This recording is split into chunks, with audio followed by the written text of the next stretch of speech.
হলো বিষ্ণুপুরের বিরসা মুন্ডা হল্ট। এখানটা ফটক আছে, ট্রেন এদিকে যায়। আমাদের বিষ্ণুপুরের জঙ্গলের মধ্যে এটা পড়ছে, বিরসা মুন্ডা। এখানে তো স্টপেজ আছে ট্রেন দাঁড়ানো। হ্যাঁ, এখানে স্টপেজ আছে ট্রেন দাঁড়ানোর। তোমাদেরকে একটুকু ভিউটা দেখিয়ে দিই। এই দেখো চারপাশটা, আর এই জঙ্গলটা দেখে নাও। আমরা এসছি এখানে একটুকু ঘুরতে।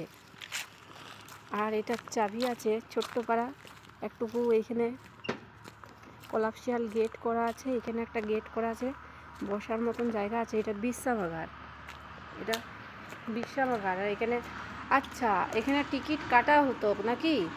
এই যে না বিশ্রামাগার কি ঠিক বুঝতে পারছি না, আমার আইডিয়া নেই।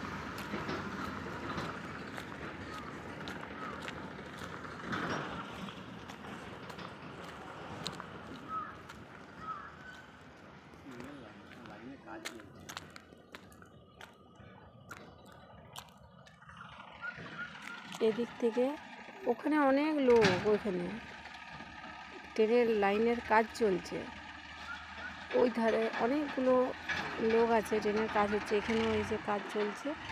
আর এই যে ট্রেন লাইনটা, হ্যাঁ কাজ চলছে। যেখানে ইয়েটা হলো বুঝতে পারা গেল।